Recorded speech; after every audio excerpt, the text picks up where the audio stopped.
Hey guys, welcome to NCHMCT JEE classes by Manoj Rana. Welcome to my class. आज हम शुरू करेंगे गाइस रीजनिंग का first lecture. Okay, and reasoning is quite important. There will be 30 questions in reasoning. Alright, so आज हम reasoning का first lecture शुरू करने वाले हैं। And guys there are 17 topics. Okay, ऐसे ऐसे 17 लेक्चर्स आपको मिलने वाले हैं। There are 17 topics in reasoning portion. Alright, और आज हम फर्स्ट टॉपिक में करने वाले हैं अल्फाबेट टेस्ट। ओके, और यहाँ से 3 से 5 क्वेश्चंस पूछे जाते हैं। बट उसको शुरू करने से पहले, as you know, my every class starts with a motivation, and motivation for the day is that the key to success is to focus on goals, not obstacles. Okay, तो life में हमेशा याद रखो that you will definitely face problems. Okay, at that time जो जो intelligent people होते हैं वो फोकस करते हैं अपने गोल पे, ऑब्स्टेकल्स पे नहीं। अगर आप ऑब्स्टेकल्स पे फोकस करोगे तो क्या होगा, जो आपका एनर्जी है वो वेस्ट होगी। ओके, आप जो सोच के आए थे वो नहीं कर पाओगे। आपका ध्यान कहाँ रहेगा? ऑब्स्टेकल्स पे। ओके, आपको ऑब्स्टेकल्स पे फोकस नहीं करना है, आपको गोल्स पे फोकस करना है। ऑब्स्टेकल्स को जस्ट फेस करो, उनको सॉल्व करो, and then move forward. Okay, यही सक्सेस का सबसे बड़ा मंत्र है। ऑलवेज रिमेम्बर, है ना। हमें ऐसा नहीं करना है कि हम प्रॉब्लम में उलझ गए और वहीं पे उलझे रह गए। ओके, हमें उनको फेस करके उनको सॉल्व करना है, और गोल से अपना फोकस जो है वो नहीं हटाना है। ओके, तो लाइफ का सबसे बड़ा मंत्र है ये, that focus on goals, not on obstacles. So with these motivation, these positive lines, let us start today's class.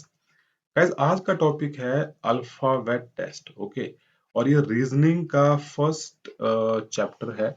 और गाइस, रीजनिंग आपका एक ऐसा टॉपिक है जो आपको हर एक एग्जाम में मिलेगा। अभी तो आपका ये फर्स्ट एग्जाम है, इसके बाद भी आप जितने भी एग्जाम दोगे, NHTET का एग्जाम होता है, नेट का एग्जाम होता है, बड़े बड़े एग्जाम होते हैं, यूपीएससी का एग्जाम होता है, बैंकिंग के एग्जाम्स होते हैं, वहां सभी एग्जाम्स में आपको रीजनिंग फेस करनी पड़ेगी। और जो रीजनिंग के टॉपिक्स हैं या फिर इंग्लिश के टॉपिक्स हैं गाइस, ये आपको हर जगह सेम मिलेंगे। ओके, तो देख लेते हैं क्या टॉपिक है हमारे रीजनिंग से। जैसे मैंने कहा कि इस वाले जो ये चैप्टर है आपका अल्फाबेट टेस्ट, यहाँ से 3 से 5 क्वेश्चंस गाइस पूछे जाएंगे। ऑलराइट, और पहले मैं आपको बताता हूँ ट्रिक्स, रीजनिंग को सॉल्व करने के ट्रिक्स क्या है। ओके, तो ट्रिक नंबर 1 है that write down alphabet with numbers forward. ये गाइस अल्फाबेट्स हैं, आपके लेटर्स हैं, आप सबको पता है, और ये इनकी नंबरिंग है। ए का 1 है, बी का 2 है, सी का 3 है, डी का 4 है। ओके, ये फॉरवर्ड मैनर में है। ओके, और जो नेक्स्ट है यहाँ पे दी है वो आपके बैकवर्ड मैनर में है। अब आप बोलोगे कि ये तो सबको याद होती है ना, और इसको याद करने की क्या जरूरत है? गाइस, इसको आपको याद नहीं करना है, इसको आपको लिख लेना है आप अपनी रफ शीट्स के ऊपर। ओके, क्योंकि याद तो हमको सभी को होती है, लेकिन अगर अभी मैं आपसे पूछूं कि ओ का नंबर क्या है ना, या आर का नंबर क्या है, तो हम हमें उस टाइम पे आपको काउंट करना पड़ेगा। ओके, काउंट करेंगे तो आपका टाइम वेस्ट होगा। ऑलवेज रिमेम्बर, है ना। तो लिखने को यहाँ पे इसलिए बोला जा रहा है ताकि आपको आपका टाइम उस टाइम हमें टाइम में तो बचाना है। अगर आप टाइम को सेव कर सके तो आप उस टाइम को उन क्वेश्चंस पे लगा सकते हो जो आपको टफ लग रहे हैं।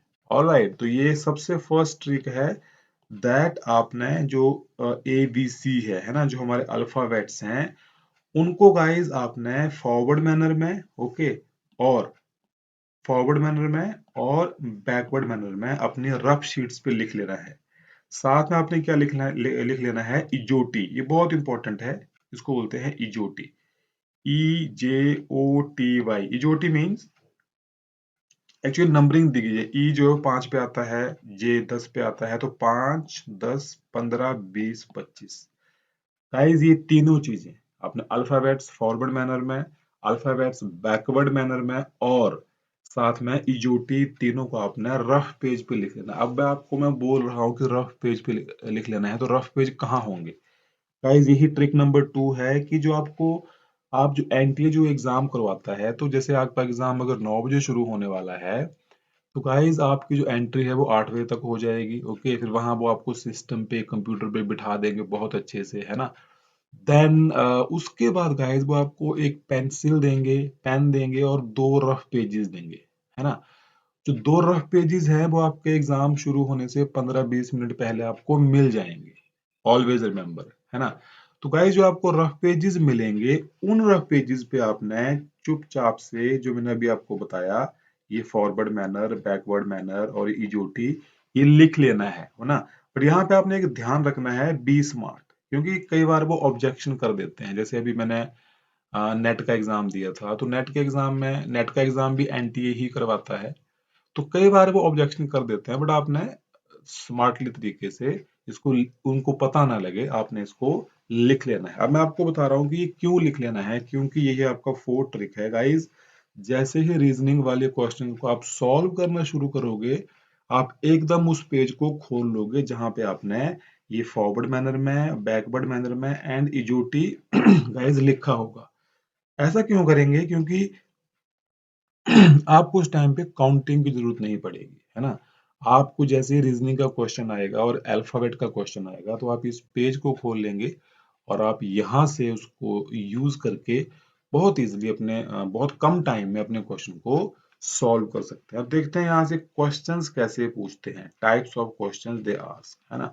तो फर्स्ट क्वेश्चन वो पूछेंगे कि जैसे यहाँ पे ड्राफ्टिंग ऐसे करते हैं। फर्स्ट क्वेश्चन है determining the letter of given position, है ना। आपको एक एक सिचुएशन दी जाएगी और वहां पे आपको लेटर को फाइंड आउट करना है। देखो एग्जांपल आपको मैंने दिया है यहाँ पे, ये एग्जांपल है फ्रॉम 2017, है ना। 2017 के पेपर में गाइस ये क्वेश्चन पूछा गया था। क्वेश्चन क्या है, इन अ रो ऑफ बॉयज, ए ए की बात की गई है, who is 10th from the left, है ना, जो लेफ्ट साइड से 10th है, and B who is 9th from the right, है ना। और they interchange their position. Okay, आपने ध्यान रखना है, साथ साथ में इनको सॉल्व करने का बेस्ट जो ट्रिक है वो ये है कि जो जो उन्होंने स्टेटमेंट दी है उसको आप साथ साथ में ड्रॉ करते रहेंगे।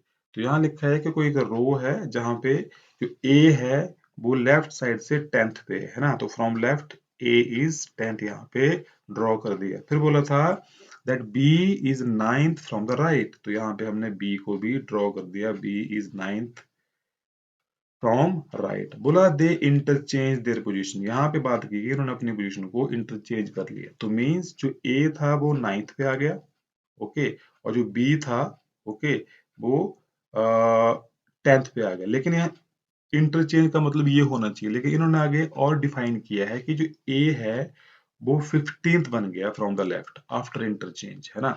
तो जैसे उन्होंने इंटरचेंज किया तो पहले ए 10th था, अब जो ए है वो 15th बन गया, है ना। तो हमने ये मालूम करना है कि उसमें, उस रो में कितने लड़के हैं। ओके गाइस, तो बहुत सिंपल है कि जब ए की, इन्होंने ए की पोजीशन तो डिफाइन कर दी कि ए बिकम्स 50 फ्रॉम लेफ्ट, लेकिन बी की डिफाइन नहीं करी, मींस बी जैसा था वैसा ही रहा, है ना। यहाँ पे टेक्निकल क्या है कि जैसे ही ए जो है वो 15th बॉय बना, ऑलराइट, और बी जो था वो 9th बन गया था, तो जो ये एक पोजीशन ऐसी है जहां पे दोनों ही आपस में सेम रहेंगे। अगर आप एक सिंपल पेज पे ड्रॉ करते हो गाइस, ओके, और बी को यहाँ से काउंट करते हो 9th, है ना, और ए को यहाँ से काउंट करते हो 15th, तो एक जो है वो कॉमन हो जाएगा, है ना। तो 14 यहाँ पे और 8 यहाँ पे। आई थिंक आपको समझ आ रहा होगा, फिर से समझा देता हूँ मैं। इन्होंने पहले बोला था कि जो ए है वो लेफ्ट साइड से 10th है और जो बी है वो राइट साइड से 9th है। इन दोनों ने अपनी पोजीशन को इंटरचेंज कर लिया, ओके। लेकिन जैसे आप इसको ड्रॉ करोगे तो एक पोजीशन यहाँ पे ऐसी आएगी जहां पे जो ए है वो 15th होगा, ओके, एंड जो बी है वो 9th होगा, ओके। यही यहाँ पे बोला गया है, जो बी है वो गाइस यहाँ पे 9th है और जो ए है वो 15th है। तो एक जो है वो कॉमन बन जाएगी, इस साइड 14 बच जाएंगे, 14 बॉयज आ गए, 15th कौन सा है वो ए है, ओके, यहाँ से 8 बॉयज आ गए और 9th कौन सा है वो बी है, तो एक कॉमन हो जाएगा। तो अगर total number of boys find out करना है तो 14 प्लस 1 प्लस 8 23, हमारा आंसर बन जाएगा 23। ऑलराइट, आई होप आपको ये समझ आया होगा गाइज। अब मैं आपको इसी की तरह जो मॉक टेस्ट मिलेंगे वहां पे आपको ऐसे ही क्वेश्चंस मिलेंगे, ओके, साथ में उनकी एक्सप्लेनेशन भी दी गई होगी। तो बहुत इजीली आप उन क्वेश्चंस को सॉल्व करते रहोगे और आप बहुत ही हैंडी बन जाओगे, okay. Next type of question जो वहां पे वो पूछते हैं उसको हम बोल सकते हैं अल्फा न्यूमेरिक सीक्वेंस। ओके, और ये हम दूसरे तीसरे चैप्टर में बहुत डिटेल में पढ़ने वाले हैं। अभी के लिए आप एग्जाम्पल समझ लो कि जो अल्फाबेट के क्वेश्चन आते हैं वो कई बार अल्फा न्यूमेरिक मिक्स सीक्वेंस भी आता है। ये एग्जाम्पल देखो 2018 में ये एग्जाम्पल आया था, और जो पिछला क्वेश्चन था गाइस वो 2017 में आया था। ओके, तो 18 में इन्होंने ड्राफ्टिंग कैसे की थी, यहाँ पे अल्फा न्यूमेरिक मीन्स जिसमें अल्फाबेट्स भी होंगे और नंबर्स भी होंगे, ऑलवेज रिमेंबर। तो यहाँ देखो P है, ये अल्फाबेट है, 1 है, ये नंबर है, F है, अल्फाबेट है। ओके, ऐसे आपके सामने वहां पे क्वेश्चन पूछा गया होगा। ओके, और यहाँ पे हमें क्या करना है, जैसे एक सीरीज चल रही है P1F R2E T6D V24C, एक सीरीज चल रही है, तो उसके आगे क्वेश्चन मार्क दिया होगा कि आपसे पूछा गया होगा कि नेक्स्ट जो इसमें नंबर आएगा, जो अल्फाबेट आएगा वो क्या आएगा, है ना। तो गाइस यहाँ पे सिंपल है, इनको इन इन क्वेश्चन को सॉल्व करने का सबसे अच्छा ट्रिक क्या है, मैंने कहा था कि उस जो आपके अल्फाबेट्स के नंबर्स हैं उनको सीक्वेंस में लिख लो। ओके, जैसे ही क्वेश्चन आपके सामने आएगा आपने उस सीक्वेंस को अपने सामने उस पेज को खोल लेना है। अब यहाँ पे हमने ये फाइंड आउट करना है कि 3 वर्ड दिए हैं, है ना, P है, 1 है और F है। ओके, उसके बाद है R है, 2 है एंड E है। तो हमें यहाँ पे ये मालूम करना है कि सीरीज में क्या चल रहा है। जो फर्स्ट वाली है गाइज, यहाँ पे आपके जो एक अल्फाबेट को छोड़ के आपके नंबर, आपकी जो सीरीज है वो चली। तो PQRSTUV आप देख रहे होंगे, ये PQ छोड़ दिया, R आ गया, S छोड़ दिया। ओके, तो T आ गया, U छोड़ दिया, उसके बाद V आ गया। इस सीरीज में तो ये चल रहा है। ऑलराइट, यहाँ पे आपका 1 इंटू 2 आ गया, 2 को मल्टीप्लाई किया 3 से तो 6 आ गया यहाँ पे। ओके, 6 को मल्टीप्लाई किया 4 से, यहाँ पे आप देख रहे होंगे, तो 24 आ गया। और 24 को मल्टीप्लाई करेंगे 5 से तो यहाँ पे 120 आ जाएगा। ओके, मैं आपको और अच्छे से समझाने की कोशिश करता हूँ।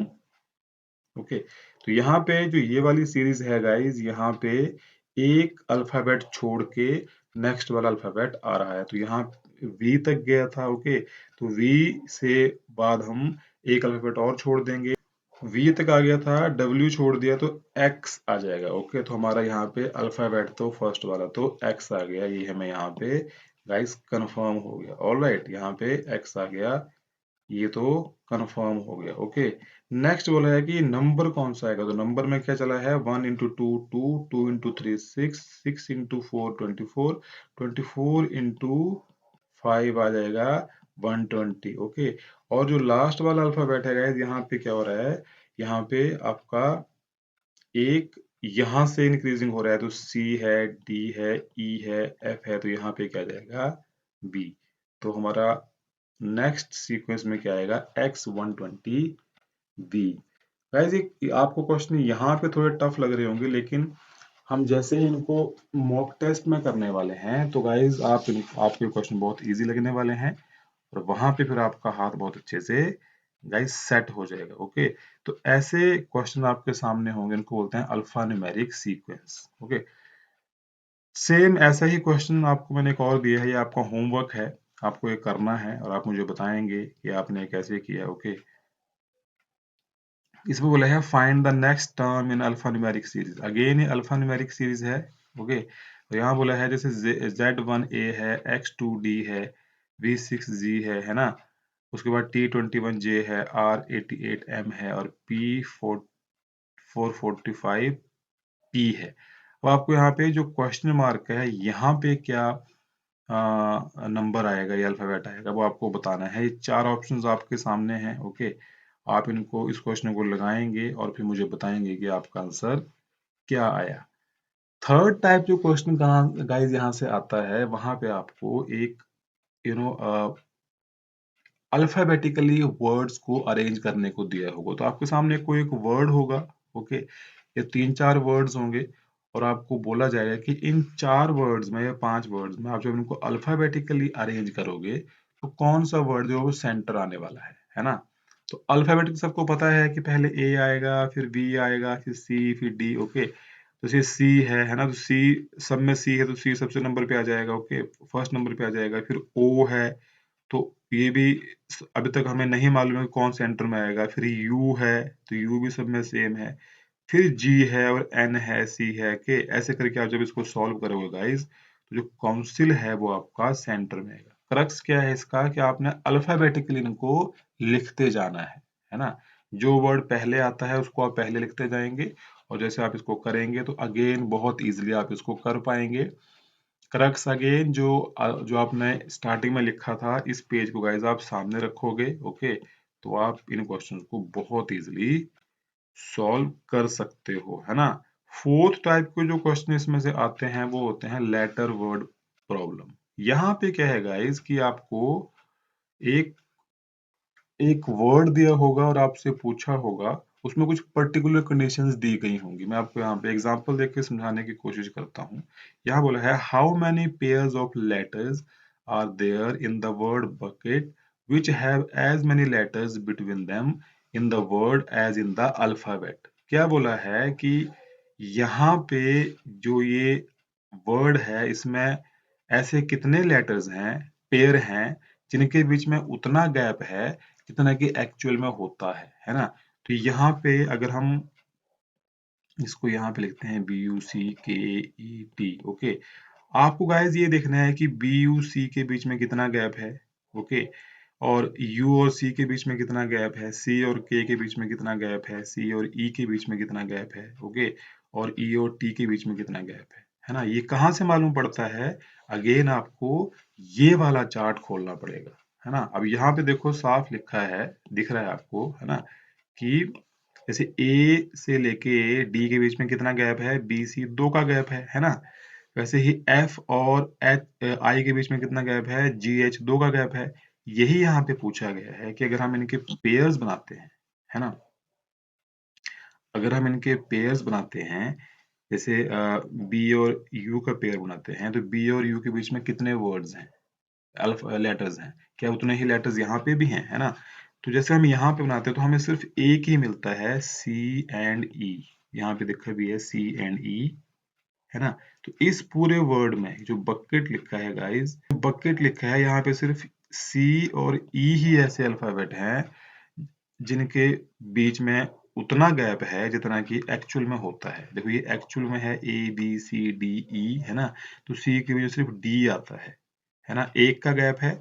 यहाँ भी सी और ई के बीच में यहाँ पे के आ रहा है तो एक का गैप है, तो यहाँ पे हमारा आंसर क्या बन जाएगा, A1, है ना। क्या मतलब है इसका कि आपको एक वर्ड दिया गया होगा, आपको बोला गया होगा इसमें ऐसे कितने पेयर्स हैं कि जिनके बीच में उतना गैप है जितना जितना उनमें एक्चुअल में होता है। तो हमने इसमें पूरे में फाइंड आउट किया, हमें सिर्फ एक ही पेयर मिला सी एंड ई, ओके, जहां पे एक का गैप है, ओके, जो इस वर्ड के अकॉर्डिंग है, और उतना ही एक का गैप उनमें कहाँ होता है जहां एक्चुअल में अल्फाबेट रहते हैं, ओके। ऐसे क्वेश्चन गाइस ये नेक्स्ट एग्जांपल आपके सामने दिए हैं आपकी बेटर अंडरस्टैंडिंग के लिए, ओके। यहाँ पे क्या है, यहाँ पे जो सेकंड टाइप से क्वेश्चन पूछता है, जैसे अंडरटेकिंग है, तो उसको उन्होंने बोला कि इस वर्ड को अल्फाबेटिकली अरेंज करो, ओके, और उसके बाद बताओ कि सेंटर में कौन सा अल्फाबेट आएगा। तो अल्फाबेटिकल सबको पता है ABCDE, उस तरीके से हम इसको अरेंज करेंगे तो सेंटर में कौन सा वर्ड आएगा, के, ओके। और एक एग्जांपल और दिया है जिससे क्वेश्चन आते हैं फॉरगेट, है ना। तो फॉरगेट यहाँ पे एक वर्ड दिया है, इन्होंने बोला है कि इस वर्ड को आप आफ्टर अरेंजिंग अल्फाबेटिकली कौन सा लेटर है जो चेंज नहीं होता है। तो फॉरगेट को जैसे ही आप अल्फाबेटिकली अरेंज करोगे तो लास्ट अल्फाबेट टी जो है वो यहाँ भी लास्ट था और यहाँ भी लास्ट था, तो आंसर क्या बन जाएगा, टी। तो गाइज ऐसे क्वेश्चंस यहाँ से पूछे जाएंगे, एंड इसके बाद मैं आपको मॉक टेस्ट दूंगा ऐसे ही क्वेश्चंस पे, ओके, और लास्ट में उनके आंसर्स भी लिखे होंगे, उनको आप प्रैक्टिस करेंगे तो गाइज बहुत अच्छे आपकी प्रैक्टिस होने वाली है। इन क्वेश्चंस को सॉल्व करने का ट्रिक यही है कि सबसे पहले तो आप कॉन्सेप्ट को समझिए, ओके, उसके बाद MCQs लगाइए, और गाइज उसके बाद आपने मॉक टेस्ट लगाने हैं। मॉक टेस्ट आप जितने लगाते रहेंगे आप इन क्वेश्चन के यूज टू हो जाओगे। ओके, ये टाइप 4 क्वेश्चंस थे, अब चलते हैं टाइप 5 क्वेश्चन पे, है ना। फिफ्थ टाइप में कैसे आपसे क्वेश्चनिंग पूछ सकता है अल्फाबेट में, उसमें आता है आपका कि आपको एक पर्टिकुलर रूल फाइंड आउट करना है, मींस रूल डिटेक्शन। तो आपके सामने ऐसे कुछ वर्ड्स दिए होंगे, जैसे यहाँ पे क्वेश्चन लिखा है the letters skipped in between the adjacent letters in the series are followed by equal space, which of the following series observe this rule, है ना। बोला है कि ये जो लेटर्स यहाँ पे दिए हैं, ओके, इन चार लेटर में एक वर्ड, चार वर्ड्स में एक वर्ड ऐसा है जहाँ पे जो लेटर हैं इनके बीच में जो गैप है वो कुछ पर्टिकुलर सीक्वेंस फॉलो कर रहा है। अब जैसे ही उस वाले जो आपने स्टार्टिंग में लिखा था फॉरवर्ड मैनर में, उसको यहाँ पे खोल लेंगे उस पेज को, ओके, तो आप फाइंड आउट करेंगे जो थर्ड वाला है गाइस, यहाँ पे सभी लेटर्स के बीच में तीन तीन का गैप है। जैसे आर और वी के बीच में तीन का गैप है, वी और जेड के बीच में तीन का गैप है, जेड और डी के बीच में भी तीन का गैप है, ओके। तो ऐसे क्वेश्चंस भी आपके सामने आते हैं। रूल डिटेक्शन आपको फाइंड करना है कि कौन सा रूल यहाँ पे चल रहा है। और जो लास्ट टाइप के क्वेश्चन यहाँ से पूछे जाते हैं वो होते हैं वर्ड फॉर्मेशन, है ना। तो गाइस आपको वर्ड बनाने होते हैं, आपके सामने कुछ रैंडम से लेटर दिए होंगे और आपको उनको यूज करके वर्ड्स बनाने हैं, है ना। अब जैसे ये वाला जो क्वेश्चन है ये सिंपल क्वेश्चन है, ऑड वन आउट, यहाँ से हमें ऑड वन निकालना है, लेकिन उन्होंने इसको टफ करने के लिए इन लेटर्स को रैंडम कर दिया और हमारा काम बढ़ा दिया। अब हमें क्या करना है, पहले इन रैंडम लेटर्स से वर्ड बनाना है और फिर फाइंड आउट करना है कि इन वर्ड में ऑड वन आउट क्या है, ओके। तो जैसे आप देखेंगे WKLA से हम, इससे क्या बनेगा, वॉक, है ना, इससे बनेगा वॉक, है ना। UNR से बनेगा रन, UPJM से बनेगा जंप, ओके, एंड पील से बनेगा स्लीप। अब ये वॉक, रन, जंप ये तीनों एक्टिविटी है, लेकिन जो स्लीप है वो यहाँ पे कोई रेस्ट कर रहा है। तो ऑड वन आउट क्या बनेगा इसमें, पील्स, ओके, जिसका मतलब क्या है, स्लीप। इसका मतलब क्या था, रन, ओके, इसका मतलब क्या था, जंप, इसका मतलब क्या था, वॉक, है ना। तो कुछ नहीं है, ऑड वन आउट है, बट पहले आपको वहां पे जम्बल्ड वर्ड रहेंगे, है ना, अनस्क्रैम्बल वर्ड रहेंगे, ओके। तो आपको उनको पहले अरेंज करना है, उनका एक मीनिंगफुल वर्ड बनाना है और उसके बाद आपको ये फाइंड आउट करना है कि उनमें से ऑड वन आउट कौन सा है ना। जैसे कि यहाँ पे एग्जाम और तरह से कैसे क्वेश्चन पूछ सकता है वो, कि जैसे ये वर्ड दिया है WNO, इससे बोला कितने वर्ड्स बन जाएंगे, है ना, और हमने अल्फाबेट को रिपीट नहीं कर दिया, वर्ड्स को हमने रिपीट नहीं करना है। तो WNO से बन जाएगा one, own and now, okay. तो हमारे तीन नए वर्ड बन सकते हैं WNO से। तो गाइज ऐसे ही क्वेश्चंस वहाँ आपसे वो पूछता है, बहुत सिंपल रहता है अल्फाबेट जो सीरीज होती है। बस इसका ट्रिक यही है कि आप सबसे पहले तो जो अल्फाबेट हैं, ओके, उनको आप एक पेज पे लिख लें नंबर के साथ, फॉरवर्ड में भी और बैकवर्ड में भी साथ में लिख लें इजोटी। जैसे ही क्वेश्चंस आपके सामने आएंगे तो आप उस पेज को खोल लें जहां पे आपने ये लिखा है, आपको बहुत हेल्प होने वाली है एग्जाम के टाइम। सेकंड, आप जब मॉक टेस्ट लगाओगे गाइस तो आप बहुत हैंडी हो जाओगे और उसके बाद आपको ये क्वेश्चंस काफी इजी लगने लगेंगे। ऑलराइट देन, ये था हमारा आज का first lecture of reasoning, okay. अब हम मिलेंगे सेकंड लेक्चर में। तब तक ध्यान रखिए, इसी तरह पढ़ते रहिए, इसी तरह मेहनत करते रहिए, डेफिनेटली आपका बहुत अच्छा रैंक आने वाला है और आप एक टॉप के HM में एडमिशन पाने वाले हो। Till then, bye bye, take care.